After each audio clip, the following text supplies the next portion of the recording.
บายดีเด้อสบายดีพี่น้องย้ำคำพี่น้องสบายดีพี่น้อง FC เมื่อทุกคนที่เข้ามาติดตามช่องเพลงบรรณาพี่น้อง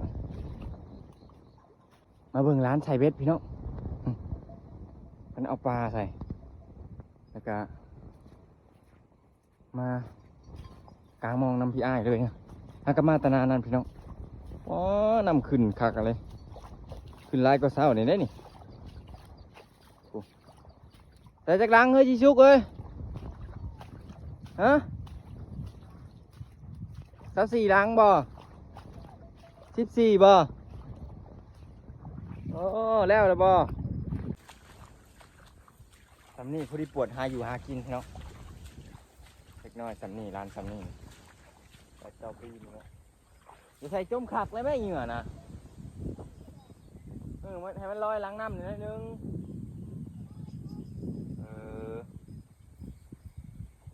เมื่อคืนนี่เขาก็มาใส่อยู่ฝนมาบ่ทันมันมามืดเลย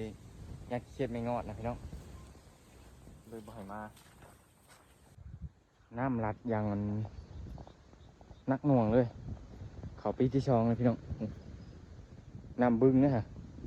เกือบขึ้นมาจุอันนี่คอกงัวเขาเจ้านี่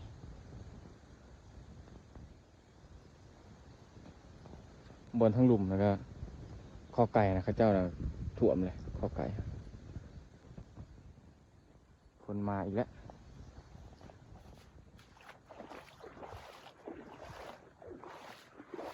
เบิดแล้วบ่เฮ้ยโอ้ตอนแรกมายามน้ำซีซุกแล้วโอ้เอาในใช้เหงื่อนี่นะตัวนี้ขู่นะบ่โอ้เป็นเด้อใส่คายยังคายของค้างบนถุงนี่คายยังเลยปุอะมุนมาบ่สบายดีเด้อสบายดีทุกคนไปใช้ป่ะนี่ไปใช้เบ็ดไปใส่เบิดเลยใช้อีกลังหนึ่งใส่ก็ไม่ได้ใช้เลย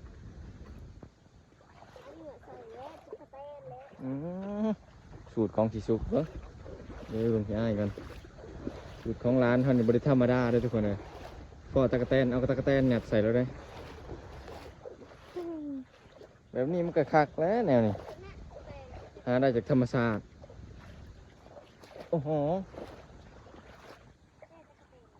เห็นเลยมาเมื่อคืนนี่น้ำยังโบราณจะไงเนาะสักเที่ยงนะเนาะรับหรือเปล่าฮะว้าวอ้าวเราไปทางไหนเลยในเที่ยงนี่ฮะมึงมาบ้านเปล่า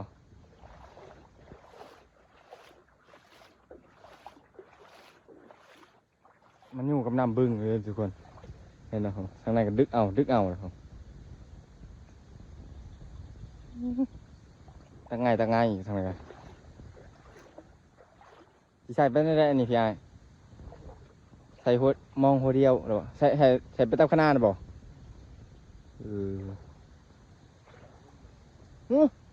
กลับโลดอยู่ในใส่ปะบอกในป่าเข่าแล้วนี่โอ้ยเบ็ดสีชุกนี่ตัวแรกนี่มีวางเลยสีชุกเลยมีวางสีชุก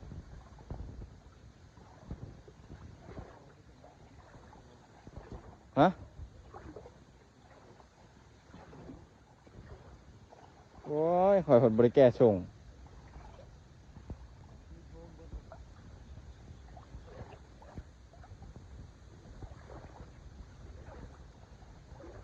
แพท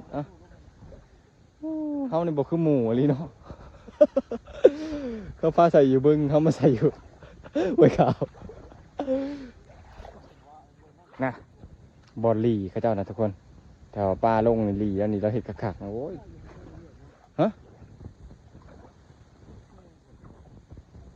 โอ้มันก็แห้งอะไรเนาะมาใส่ในเดินทุกคน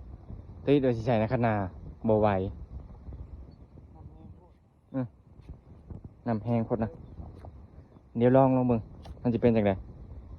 ใส่ในหวยกับอันใส่อยู่บึงนี่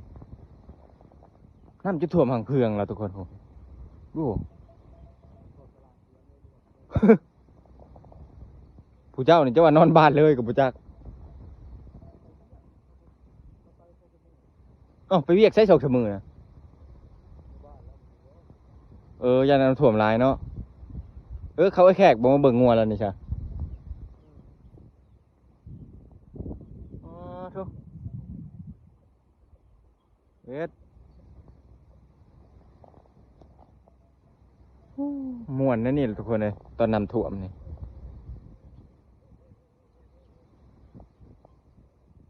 ถ้าเข้าประตูนี่ก็ดีใจหลายเติบนะโอ้ทั้งนั้นเขาเจ้าบริโนอนด้วยฮะ2 เถียงอะนะ3 เถียงอันนั้นเขาเจ้ามือทุกคนแล้วก็เถียงนี้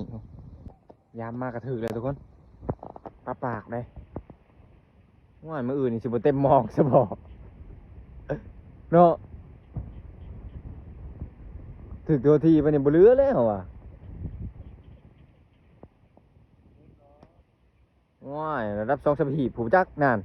นั่นโอ้ยปากกระบอกบ่น่ะนั่นไปกลางคืนนี่ต้องได้มายามเหียกลางคืนนี่ต้องได้มายาม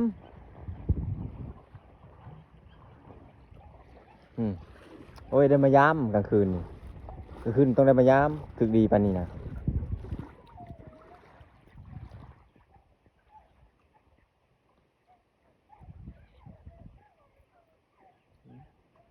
มาก็ยังลงจากเตียงเลยผู้เจ้าเราไปอยู่ทุกคนเลยเราขึ้นมาเอามาไว้ขึ้นไปในเทิงเตียงนะงี้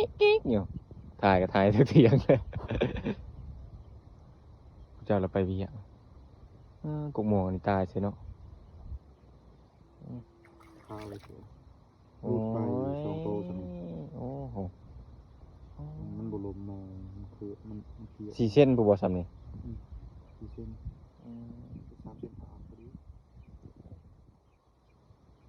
เกี่ยวยามกลับไปนี่ถืออีกบ่ยังนี่ โอ้ยไปหาเห็ดหน่อยเถอะพยายามกับเพื่อนไปตรงนี้อยู่ใต้ ได้4 โตเลยนี่ ลูกไป2 3 โต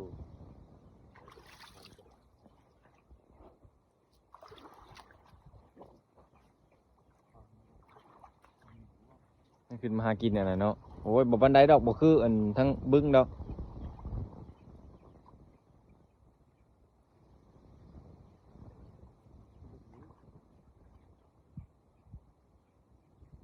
บ่แม่นรูดไปแล้วบ่นั่นน่ะเฮาดิป๊าด2โห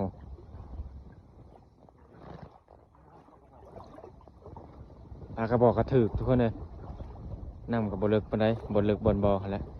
เพราะว่าบางนี้มันจะเป็นหาดแต่ก็มันนูนๆแหน่ทางนั้นมันเป็นหาดรูปๆลง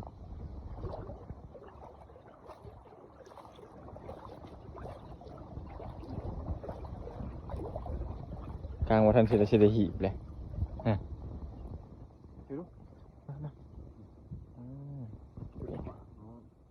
ปลาพอดีงามๆเนาะปลาปีนี้หลายอยู่ลิ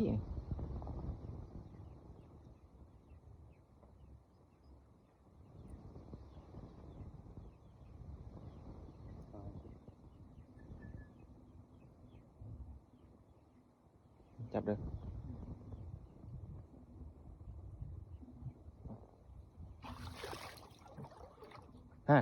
เอาอีกแล้วจริงๆแล้วคนตะกี้เห็นกันมันมีแนวใส่เอาหญ้าหักเอาหญ้าหรือว่าเอาไม้ห้อยเอาแต่6 โตเลยดิเจ้าจะเอาอย่างซักนะฮะนะ ไม่ใช่ ใครอยู่บ่ น่าจะแค่น่าจะตื้อนะมันเป็นหัวเข่า 6 7 โตปีหีบ 1แล้วมันจะว่าติดอีกกับจักดิอู้ยมันกระบวนแล้วเดี๋ยวดิ ใส่พอนาซานาที ใส่ไปสูดยามกับคืน ใส่ไปชุดยางประคืนกระถือเนาะ รุดน้ำนี้ชุดได้แล้ว10 ตัว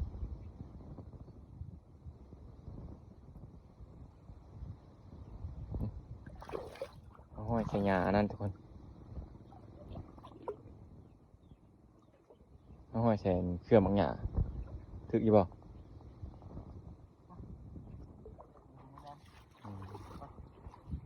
ไปนะ ยามพอนี่ 7-8 ตัวเนาะอีบเลยเด้ขับบรุษไปใน10เลยเนาะไปทุกคนบัดนี้ไม่แท้ได้บัดนี้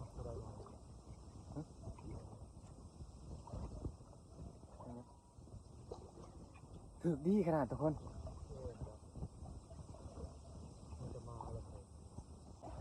อีขาดกับมันเนาะมันอะไรเนาะนี่ปิ้งตำบักถั่วบ่ฮะหวานมึงมีน่ากินกับสิปิ้งแล้วเนาะสิเขียดได้ใช่ฮะนั่นก็ยังบุขึ้นอยู่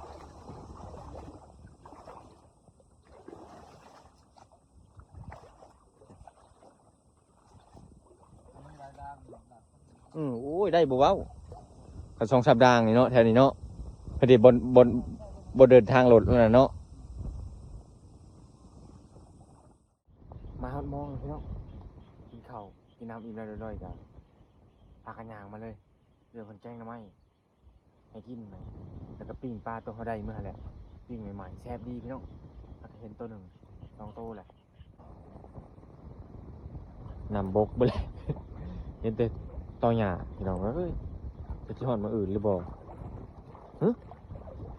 โอ้ปลาดุกขึ้นเลยเนาะโอ้ตัวพ่อปลามันจะบ่อยากคอยกินเบ็ดอันนี้ปลาดุกขี้โพตัว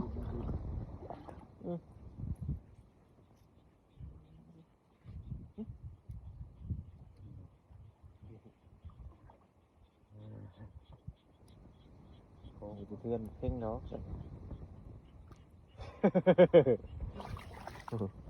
ไปได้ยี่จุกถึกบ่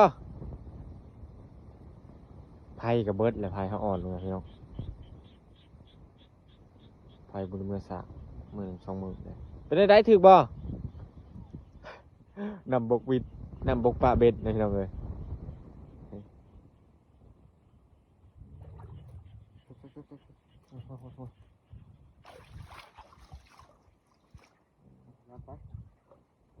โอ้ยนี่ถึกแล้วนี่โอ้ยปลาเค็งปลาป่าโอ้ยที่จะนำเนาะบ่เป็นใจนำบ่เป็นใจเนาะนำบกไว้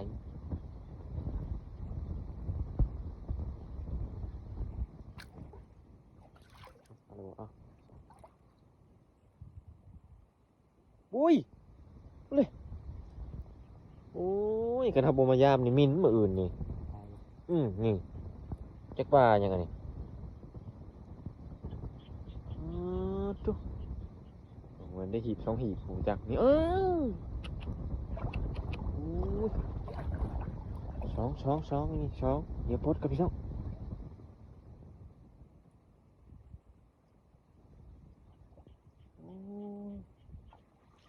ตะผูยายเอ้ยคักกะลีอันนี้ตอนกลางเวนกับตอนอันนั้นตัวดำที่สุดกูกันหนักแค่นี้แม่สิบอก ที่ชุบดึงวะ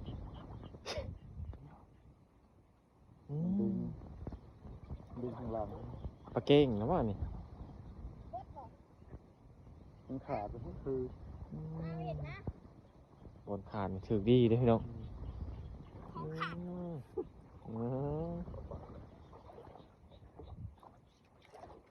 นี่ดีดู3ผม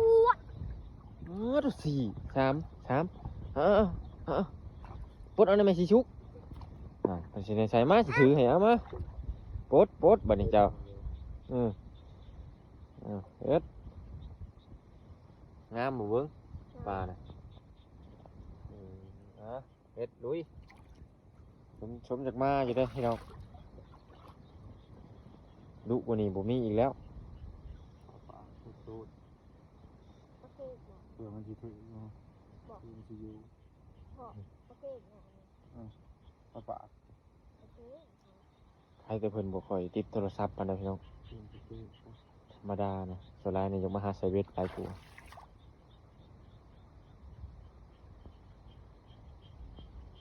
นี่พี่ชุกพูดเป็นบ่ทงนี่เป็นยังของขังแล้วผมผ่าเรือง ศัตรูหมู่มานเดี๋ยวมันต้องมาไกลนะในทงนี่ของขังหลายพี่น้องศัตรูหมู่มานเนี่ยหมูเคยมาใกล้เลยนะ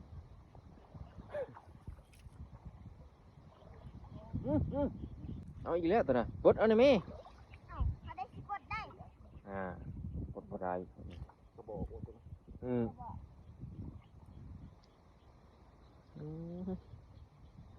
ถึกดีเฮ้ยโอ้ถึงอารมณ์หนาวแท้นี่ พ่อเขาพูดเอง โอ้ประคอตัวน่ะเฮ็ดโอ้เสร็จละเย็ดยับลงเลยเด้อหัวหน้า แล้วก็บอกแม่ดิ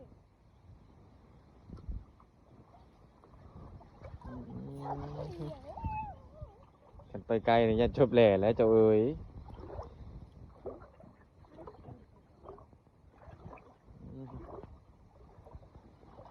ไอ้พ่อตายที่นี่เว้ย เบ็ดชิชุกนี่ยันบ่อยากหวังนั่นแหละนำรถลงเองไป บอกอ่ะ เก็บไปใส่ไว้อยู่หน้านั่นนี่ครับนี่หันปลดโอ้ปลดกระถือพี่น้องปลาเข็งปลดชิชุกบุพนเอาเด้อขูกเจ้านี่เด้อชิชุกถือเลยขูกเจ้านี่เอ้า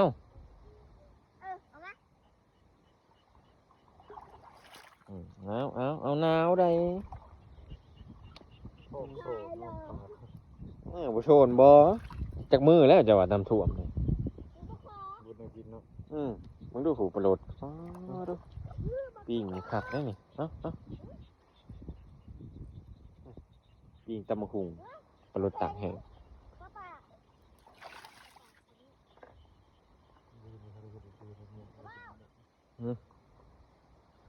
ไฟก็อ่อนลงเลยขึ้นบรินุงพัดส่งไปเลยลุงส่งจอน ป้าป้าป้าป้า สุดเลยนี่มันต้องหีบปลายเลย ป้าขอป้าขอ เสียงยังโอ้เบิ่งเฮยสิชุกลายกเว้นนี่เบิ่งเฮยสิชุกโอ้ยยังมีขี้กระเดือนนี่ก็มีไม่ลายกเว้นนี่เนาะเมื่อบริดลนี่นี่มาโอ้ทำมานอยู่พี่น้องเอ้ย ปั่นข้าว มันกลายฮอดปันเช้าแล้วนี่ในหมอก็ยังแข็งอยู่ ไป เดี๋ยวเมื่อกันพี่น้องมานี่ถ้ารุ่นกำกันมาอื่นนะส่วนทางหน้าน่ะเปียกแล้วหนาวเลยไพ่เบิดเลยโอ้รีบหัวชิชุกกูได้นี่เดี๋ยวพ่อกันมาอื่นไปแล้วเบ็ดกับนำบกปะพี่น้องล่าสุดนำบักไกลายเมื่อคืนนี่พี่น้องแนมมาบ่เห็นนำ เบ็ดร้านชายถึงถือถือว่านำบกปะหมอ อยู่ทั้งโคกกูสบายดีเด้อพี่น้องสบายดีกับบรรยากาศตอนเช้าๆพี่น้องนี่บนน้ำถ่วงพี่น้องเต็มไปเลยแถวนี้นี่ไหลผ่านนี่น้ำบกลงไปหันเลยพี่น้องวิดขอบงัวเลยถามมันตกมาตื่มอีกคืนกลางคืนนี่ถ่วมผักปั้นยังนอนแต่เว้นคืนนี่พี่น้องไปวันนี้นอนดึกเด้แต่หน้าเนี่ยยังบกบิดบกปันไดพี่น้องเจอของดีเขาให้แล้วเนาะ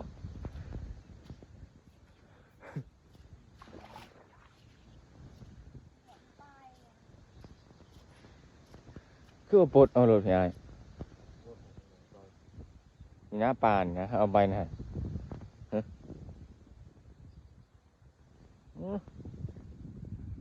ปลดเอาเลยปลานี่เอาไปพูดให้ปลดยากแท้ถือดีเลยน้องโอ้ยปลาขะแยงปลาปากปลดเอาเลยเป็นยังพี่อายนี่เนี่ยฮะ รู้ พี่กูเป็นเพชรสีช้างเอาอีกโอ้ยมุนกูเก้าอีกมองนี่มันปลดเสียงบ่ โคตรเสียวอันนี้ลูกแรกเลยกูเบ็ดอ่ะ ขากะลิขากะลิแห้งถือกมาคืนอยู่บ่จักอันนี้เนาะ ก็ได้แม่ขอ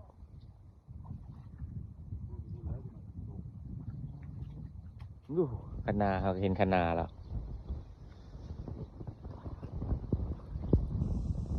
คนสิมาอีกแล้วนี่โอ้ยตกมาอีกแล้วเอาพี่ใหญ่น่ะโอ้ยทันอยู่หรอกเขามือน่ะ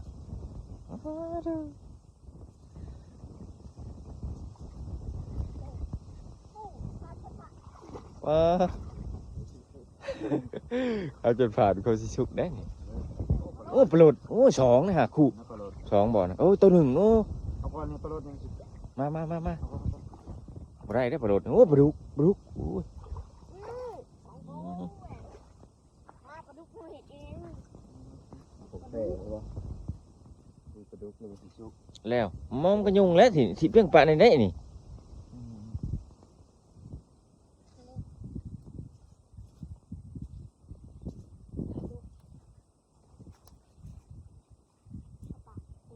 แซ่บชุดแล้วปลดปลดนี่นะ ปลาเมื่อวันนี้แล้วกระโมเกิน จับด้วยที่ชุกจับข่าวมันด้วยเฮ้ยจับไว้ข่าวมันนี่เฮ้ยโอ้บ่ได้ เขาขาดแท้ ยกหัวมันหัวมันเนี่ยเนี่ยเราจะมีโทนบุอยู่ มัน เออขนาดเคยเนาะขนาดเคยเขาปลาไม้ปลาไม้เออตัวมันขึ้นนี่นี่นี่ปลามันตักไปนะตัก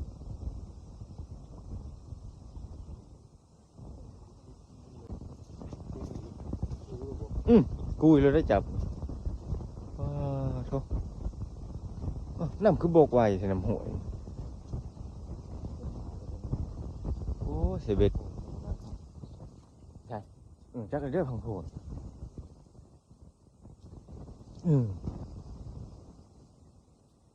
พังโผนนี่อาจสิได้ได้ฮะวะคำมันแดดได้เลย คือว่า อ้อยเพียงอันนี้คือใหญ่แท้โอ้หอยหนู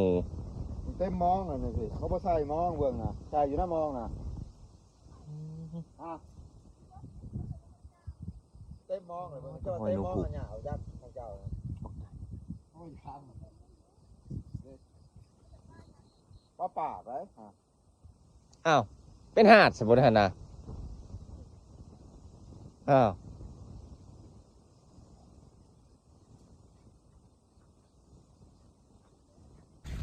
หายพี่น้องวันนี้มือเป็นที่ชุบเป็นอะไรเป็นที่ชุบข้าโค แกงโคหลานไม่บอกเลยนำพกไว้คนนี้น้องเลยนำพกเอาวาบเลยแต่ว่าน้ำบึ้งเลยยังร้ายคือเก่า30 ปดพี่น้องเมื่อกันน้ำก็จอด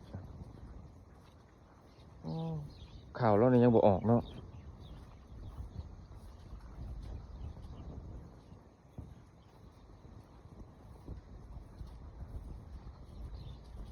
อ้าวปิ้งบ่นะโอ้ยบ่แม่นเลยใบไม้คือโอ้ นี่ไง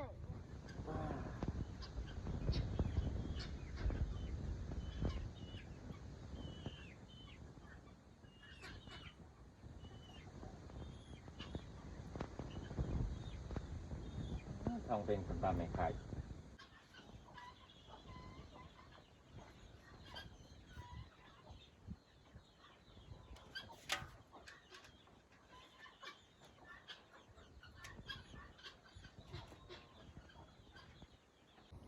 ยังเร็วอยู่ในมอง4-5โตวพี่น้องพาเอามาปล่อยนี่ได้หลายอยู่โอ้ได้ถ้วยใหญ่หนึ่งมานี่ถ้วยตีนช่างหนึ่งนะนี่ตัวมันตีนดำๆปล่อยไปเฮ้ย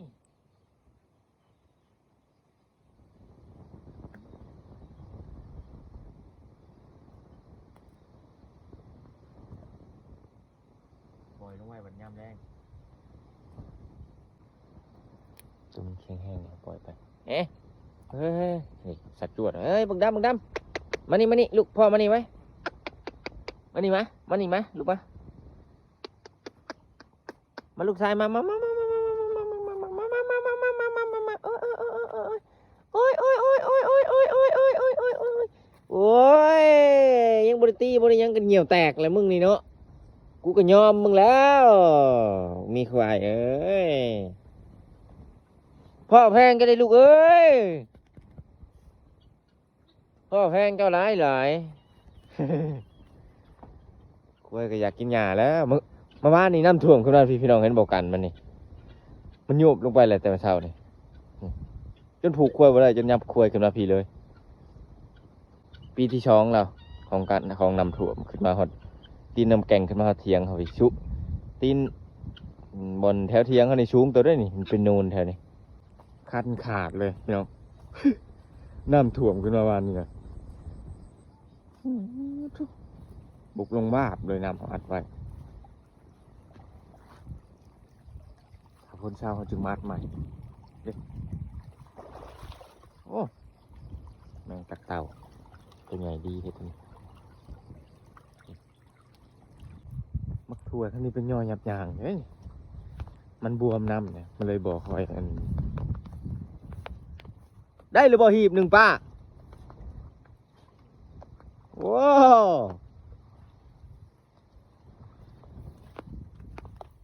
นี่ถั่วบริใส่ปุ๋ยโอ้ยแก่แล้วตัวนี้ทิมนี่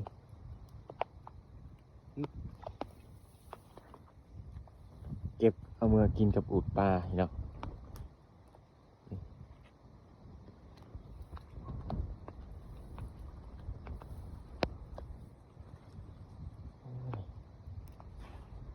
ถ้าใส่ปุ๋ยนี่มันก็ยาวกว่านี้เลยเขาปลูกกินเองเขาไม่ต้องใส่ปุ๋ย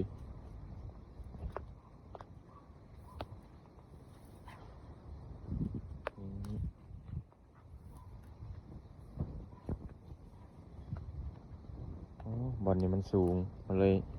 บ่ค่อยบวมไปได้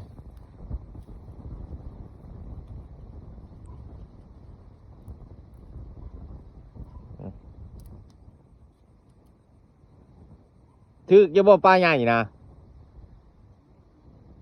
เมื่อวานนี่ได้สะไปครับนี่หากินข้าวกันปูดปลาไว้แต่ว่านี่เนาะปลานั่นก็เอือบไปนะเอาเมื่อบานจีแมงตักเต่ากันพี่เนาะจะออกกุยๆหน่อยหนึ่งนะจีชุกเลยที่เป็นอย่างไรกับบุคือกันนี่ปลากะสิอูดเอาพี่น้องมันจึงไวนี่จะปลาตัวงามปลาตัวเมื่อคืนนี่เนี่ยเอามาใส่กัน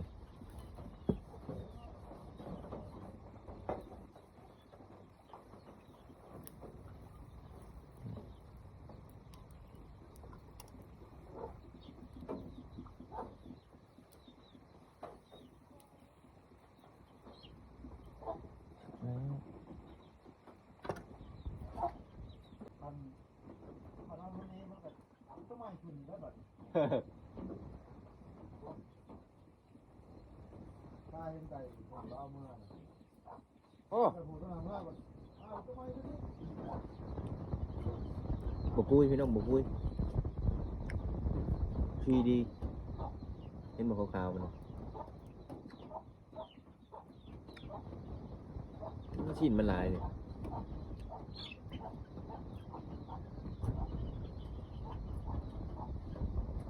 แซ่บเด้อแม่กระเต่าใส่เบิ้งปลาตัวไปตึกมานะได้ตั้งแต่เช้ามามาบักเด้อ เอากระตุกล่างเลยได้ฮะ ใช่ปลาแต่นะบุญ นี่หม้อนี่สิอูดนี่โอ้ยหัวปลาลดนี่เอาไว้ปิ้งเป็นยังวะยาย ได้แต่อะไรไปแล้วยังรอนานแล้วแต่ โอ้ยปลาลดเด็กโตนี่ครับ ได้สาม ไม่ใช่สามนะ ตัวใหญ่ตัวเดียว นี่สิได้โอ้ นี่ใช่เลย นี่สิได้เอ้า เงินโอ้ยเห็นปลาลด เออ เห็นปลาลดสองโตนี่เนาะตัวนี้ตัวใหญ่นี่นี่ เออ เลยมาแต่ตึกสะดุ้งพี่น้องได้ปลาน้อยอย่างนี้พอปลามองนี่นำบกนี่โชว์แล้วพี่น้องเลยบัดนี่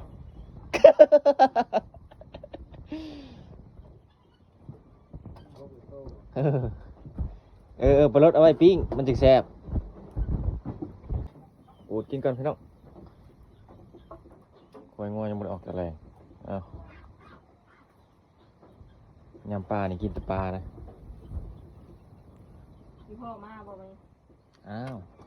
เรียกว่ากับโตของแบบบริมาครับ โทษเลยขอโทษเขามีน้ำเขาคอยที่นี่เห็นว่าเอาน้ำตุ๊ก โมมี่นะมือนั่นเขาบริส่งใช่ไหมให้เอาน้ำมาเลย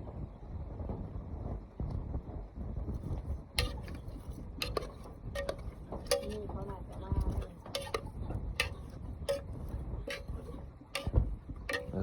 เดี๋ยวโอ้ยเดี๋ยวปรุงก่อนแป๊บหนึงใส่เผ็ดขั่วสมัครพึดเลยน้องเอ้ยปลาไม่โดมงาม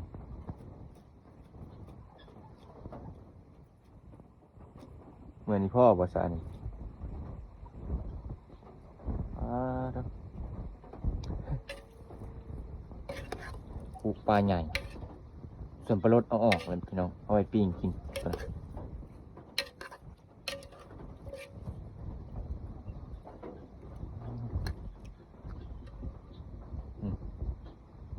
กล้วยก็ยังอยู่ในแรงเนี่ย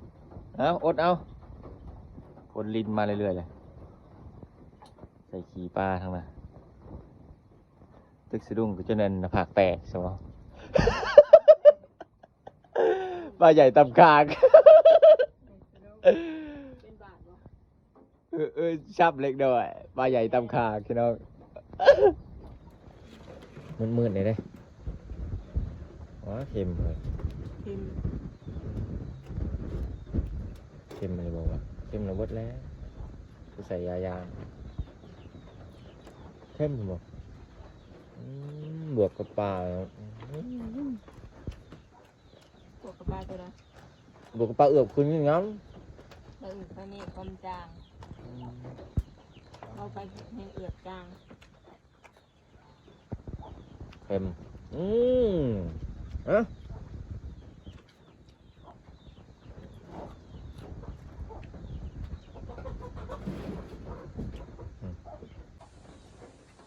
ทั้งปลาแดกทั้งเกลือทั้งปลาเอือบคือนี่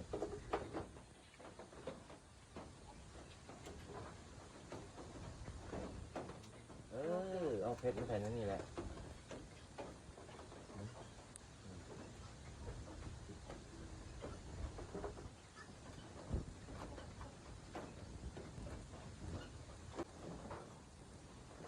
กินสบายนะคือเบ็ดไปแล้ว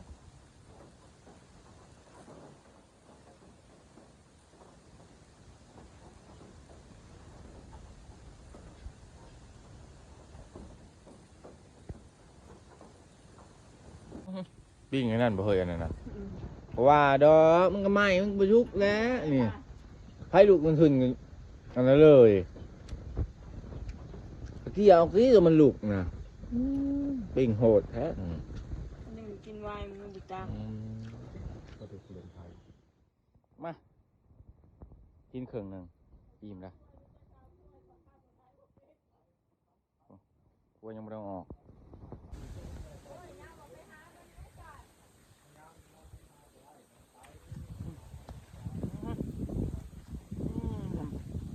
ผลมา